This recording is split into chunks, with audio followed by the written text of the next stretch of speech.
So all of us want to have such smart and active children. ही एक advertisement TV वर येते and I really loved it. I would like my child to be like this. ना आला का पहिले Google वर search करायला बसलो.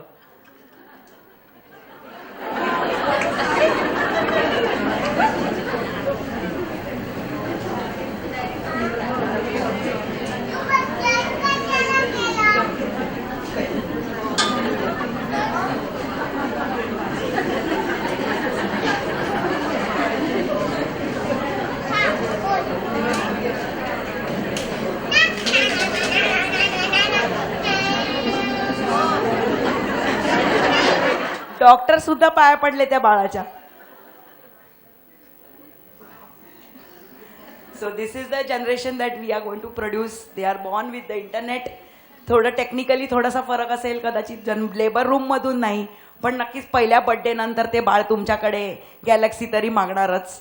त्यामुळे wishing you all a very very happy journey through your pregnancy and a very very hearty parenting. Thank you so much.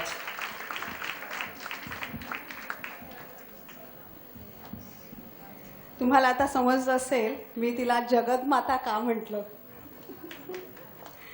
Okay. प्रेग्नन्सीमध्ये आता सुप्रियाने सांगितल्याप्रमाणे वेगळे वेगळे कॉम्प्लिकेशन्स, अनिमिया, हायपरटेन्शन हे सगळं आपण ऐकलं. प्रेग्नन्सीमध्ये काही गमतीजमतीसुद्धा होतात. जसं आम्ही जेव्हा ओपीडीमध्ये असतो आणि प्रत्येक गायनेकॉलॉजिस्ट एक प्रश्न डेफिनेटली प्रत्येक प्रेग्नंट वुमनला विचारतात जेव्हा ते सेकंड किंवा थर्ड ट्रायमेस्टरमध्ये येतं की बाळ फिरतं का. हा एक कॉमन क्वेश्चन आम्ही सगळ्यांना विचारतो.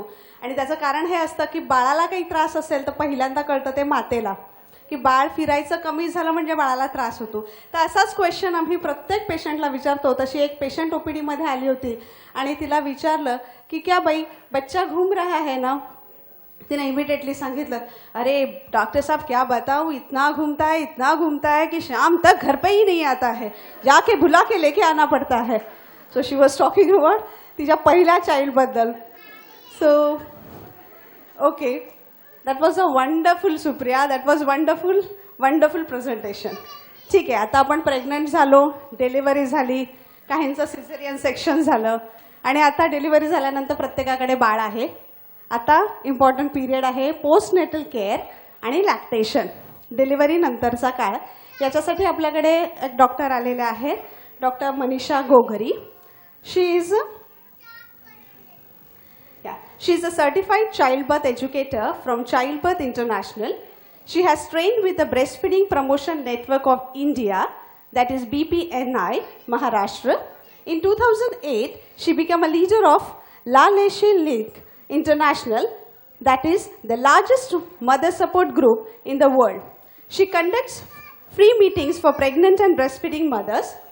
She also conducts Fit for Birth program, that is antenatal program, since 2002. She is practicing as a lactation consultant at Seven Hills Hospital, Andheri. May I call Dr. Manisha Gogri on dais for the further presentation, please?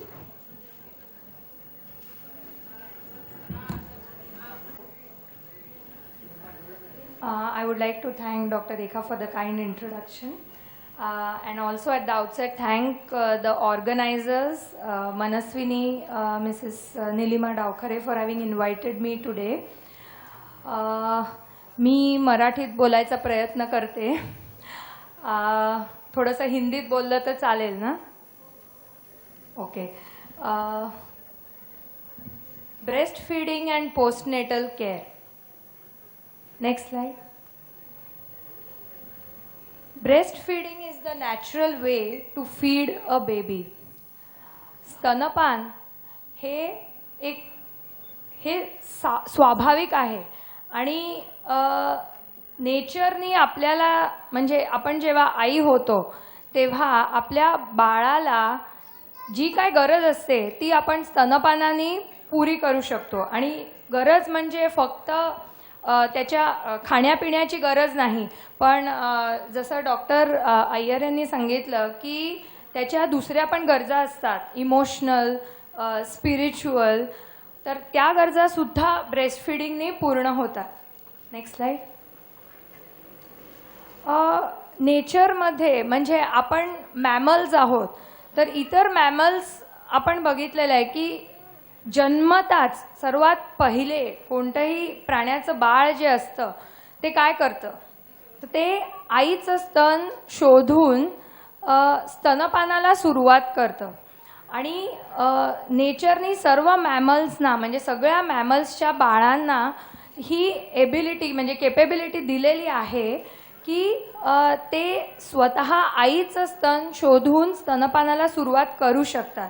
तर माणसाच्या बाळाला म्हणजे आपल्या बाळांना सुद्धा ही क्षमता असते. स्तनपानाचे फायदे. हल्ली आम्ही जेव्हा स्तनपानावर लेक्चर देतो तेव्हा आम्ही विचारतो की स्तनपानाचे फायदे सांगणं का गरजेचं आहे. जसं आपण श्वास घेतो हे नॅचरल आहे, तसंच आपल्या जसे मॅमल्सची सगळी बाळं जन्मतः स्तनपान करतात हे नॅचरल आहे, तर आपल्या बाळांना सुद्धा ते नॅचरलच असलं पाहिजे. मग त्याचे फायदे सांगायचे कशाला. फायदे ह्यासाठी सांगावे लागतात कारण आपल्याला म्हणजे माणसाच्या बाळाला स्तनपानाचे पर्याय आता निघालेले आहेत. आणि बऱ्याच मातांना असं वाटतं की स्तनपान नाही जमलं तर आपण दुसरं काहीतरी देऊ शकतो, त्यात काय गैर आहे, म्हणजे त्यात इट इज द सेम, बाहेरचं दूध दिलं काय किंवा आईचं, तर तसं नाही आहे. स्तनपानाचे जे फायदे असतात ते आपल्याला ते बाळाला बाहेरच्या दुधातून मिळू शकत नाही. तर बेनिफिट्स फॉर द बेबी. सर्व बाळाची जी काही न्यूट्रिशनल गरज आहे ती सगळीच ब्रेस्ट मिल्कनी म्हणजे आईच्या दुधाने पूर्णपणे बाळाला मिळू शकते. आईचं दूध हे पचायला एकदम सोपं असतं. त्याच्यामुळे कधीच बाळाला इन्फेक्शन होऊ शकत नाही. इनफॅक्ट बाळाला दुसऱ्या इन्फेक्शन्सपासून आईच्या दुधाने रोगप्रतिकारशक्ती वाढल्यामुळे बाळाला प्रोटेक्शन मिळतं.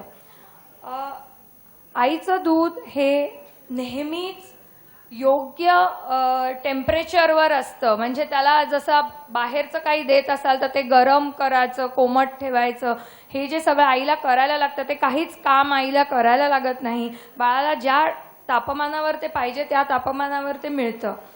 आणि आपण IQ बद्दल बोललो तर खूप सारं रिसर्च हल्ली सांगते की स्तनपानामुळे बाळाचा IQ वाढतो.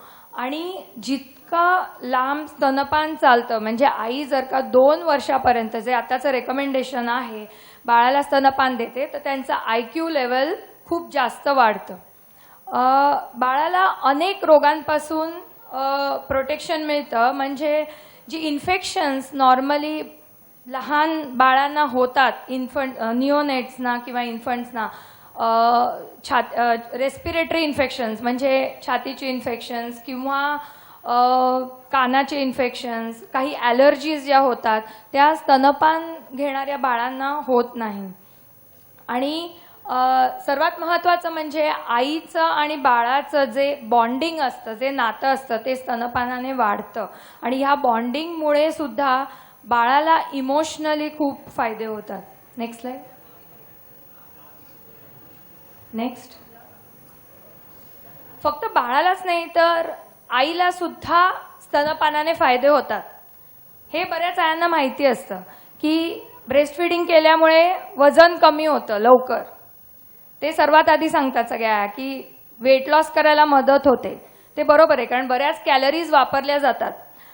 पण सुरुवातीला जेव्हा आपण स्तनपानाला पहिल्या तासात सुरुवात करतो तेव्हा जे हॉर्मोन्स आईच्या शरीरात रिलीज होतात त्या हॉर्मोन्समुळे आईची वार पडायला म्हणजे प्लॅसेंटा ह्याची डिलिव्हरी व्हायला मदत होते. युट्रस गर्भाशय जे असतं ते लवकर श्रिंक होतं आणि रक्तस्राव कमी होतो. वजनाचं तर आपण बोललोच. कॅन्सर, ब्रेस्ट कॅन्सरबद्दल हल्ली आपण खूप वाचतो पेपरमध्ये. आणि ह्याचे सुद्धा आता बरंच रिसर्च सांगते की ज्या आयांनी स्तनपान केलेलं आहे आणि लॉंग ड्युरेशनसाठी स्तनपान केलेलं आहे त्यांच्यामध्ये ब्रेस्ट कॅन्सर, ओव्हेरियन कॅन्सर या सर्वाचं प्रमाण कमी होतं. स्तनपान म्हणजे ब्रेस्टफीडिंग एक नॅचरल कॉन्ट्रासेप्शन पण आहे. म्हणजे लवकर दुसरी प्रेग्नन्सी राहत नाही जर का एक्सक्लुझिव्ह ब्रेस्ट फीडिंग आई करत असते 6 महिने. त्याचे चान्सेस कमी होतात. म्हणजे काही 100% प्रोटेक्शन नाही आहे, पण त्याच्याने डेफिनेटली प्रोटेक्शन मिळतं आणि आईचे पिरियड जे असतात ते लवकर येत नाही. आईसाठी ते खूप सोपं काम आहे. कुठेही बाहेर जायचं असेल, आई एक्सक्लुझिव्ह ब्रेस्ट फीडिंग करत असेल, फक्त बाळाला घेतलं आणि गेली, तिला काहीच साधन सामग्री वगैरे घेऊन जायला लागत नाही. पम्प्स, बॉटल्स वगैरे स्टरिलाइज करणं हे सगळं काम तिचं वाचतं. पैसेही वाचतात कारण फॉर्म्युला किंवा डब्याचं जे दूध असतं ते विकत घ्यावं लागत नाही. आणि आईला दुसरा एक फायदा आहे की जे पोस्टपार्टम डिप्रेशन हल्ली त्याचं प्रमाण वाढलंय किंवा हल्ली जास्त ते सामोरं येत आहे, त्याचं पण प्रमाण कमी होतं. कारण आईचे जे हॉर्मोन्स रिलीज होतात ब्रेस्ट फिडिंगमुळे आणि आईचं जे बॉन्डिंग होतं बाळाशी, त्यामुळे पोस्टपार्टम डिप्रेशन पण कमी होण्यात मदत होते. Next slide. समाजाला पण फायदे आहेत. कारण समाज जर का आई आणि बाळ हे कमी आजारी पडणार असतील तर आजारपणामागे जे पैसे खर्च केले जातात ते सर्व पैसे वाचतात. आणि समाज जनरली सोसायटी बिकम्स हेल्दी. म्हणजे समाजात जास्त हेल्थ आणि एन्व्हायरमेंटला पण फायदे होतात. म्हणजे डबे बनवण्यासाठी जे दुधाचे, बाहेरच्या दुधाचे जे डबे बनवले जातात त्यासाठी जी मशिनरी, मॅन पॉवर, पैसे वगैरे खर्च होतात तो पण वाचतो. म्हणजे जर का सगळ्याच आया स्तनपान करायला लागल्या तर समाजाला देखील याचा फायदा होणार आहे. Next slide. ओके. हे आता तुम्हाला जाणणं महत्त्वाचं आहे की वर्ल्ड हेल्थ ऑर्गनायझेशन आणि युनिसेफ यांनी काही रेकमेंडेशन्स दिलेली आहेत की स्तनपानाची सुरुवात कशी व्हावी, आईने कसं स्तनपान करावं, कधी बाहेरचं खाणं सुरू करावं. तर ह्याची 4 मुख्य रेकमेंडेशन्स आहेत. पहिलं रेकमेंडेशन म्हणजे की जन्मताच 5 मिनिटाच्या आतच बाळाचा आणि आईचा स्पर्श, स्किन टू स्किन कॉन्टॅक्ट हा झाला पाहिजे आणि पहिल्या तासात, जन्मानंतरच्या पहिल्या तासात स्तनपानाला सुरुवात झाली पाहिजे. Next slide. Exclusive breast feeding म्हणजे केवळ निव्वळ स्तनपान. पहिले 6 महिने नेचरनी बाळांना असं डिझाईन केलेलं आहे की आईचं जे दूध असतं त्यावर त्यांची वाढ 6 महिन्यापर्यंत व्यवस्थित होऊ शकते. बाहेरचं काहीही द्यायची गरज लागत नाही. तर त्याला प्रिव्हियस स्लाइड. त्याला आम्ही एक्सक्लुझिव्ह ब्रेस्ट फीडिंग म्हणतो. आणि एक्सक्लुझिव्ह ब्रेस्ट फीडिंग म्हणजे पाणी देखील द्यायची गरज नाही. ट्रेडिशनली जे मेडिसिन्स दिले जातात, बालकडू, जनमगुटी वगैरे, या कशाचीच गरज नाही. कारण आईच्या दुधातच रोगप्रतिकार शक्ती असते. सर्व न्यूट्रिएंट्स जे आपण बघितलं की कार्बोहायड्रेट्स, फॅट्स, प्रोटीन्स, वेगवेगळ्या काइंड्सचे विटॅमिन्स, दुसरे काही मायक्रोन्यूट्रिएंट्स, हे सगळंच जेवढं बाळाला पाहिजे तेवढं त्याच्या वाढीसाठी 6 महिन्यापर्यंत हे सगळं आईच्या दुधात असतं. त्यामुळे बाहेरचं काहीच द्यायची काही गरज नाही. Next slide. 6 महिन्यानंतर घरचं मऊ शुद्ध म्हणजे बनवलेलं, फ्रेश बनवलेलं जे जेवण असतं, सेमी सॉलिड फूड ज्याला म्हणतो, हे बाळाला द्यायला सुरुवात केली पाहिजे. आणि ह्याच्यात मी लिहिलेलं आहे की do not give watery items. म्हणजे ट्रेडिशनली जे आपण म्हणतो की भाताचं पाणी, डाळीचं पाणी, मुगाचं पाणी, तर रिसर्च आपल्याला काय सांगतं की 6 महिन्यानंतर जेव्हा आपण विनिंगला सुरुवात करतो तेव्हा सेमी सॉलिड म्हणजे जे मऊ पदार्थ असतात किंवा घट्ट पण जे चमच्यातनं पडत नाही, असं लिक्विड नसतं, अशा पदार्थांनी सुरुवात केली पाहिजे. कारण 6 महिन्यानंतरच्या बाळाला जर का एकदम लिक्विड आपण बाहेरचं दिलं तर त्याला ज्या कॅलरीज लागतात त्या त्याच्यातनं मिळणार नाही. तर homemade, hygienically prepared मॅश्ड complementary foods आणि continue breast feeding till the second birthday till 2 years. यासाठी पण भरपूर रिसर्च आहे, मी त्याच्यात आता जाणार नाही. पण 2 वर्षापर्यंत का स्तनपान चालू ठेवायला पाहिजे, तर त्याचे अनेक फायदे आहेत. जरी बाळ खायला लागलं आणि 1 वर्षाचं बाळ जेव्हा जेवत सुद्धा असतं तरी आईच्या दुधातून त्याला अनेक फायदे, जे फायदे सुरुवातीला असतात ते फायदे जसं टॉनिकच्या रूपात आपण देतो तसे ते फायदे होत राहतात बाळाला. Next slide. आणि चौथं म्हणजे इंटरॅक्टिव्ह फीडिंग, म्हणजे जेव्हा आई बाळाला स्तनपान करत आहे किंवा 6 महिन्यानंतर जेव्हा बाळाला खाऊ घालत आहे तेव्हा बाळाशी कम्युनिकेशन करणं. जनरली हल्ली आपण बघतो की टीव्ही समोर बाळाला जेवण दिलं जातं आणि बाळ पण टीव्ही बघते, आई पण टीव्ही बघते, किंवा हल्ली आयपॅडवर व्हिडिओज वगैरे दाखवले जातात, हे पण मी बघितलेलं आहे.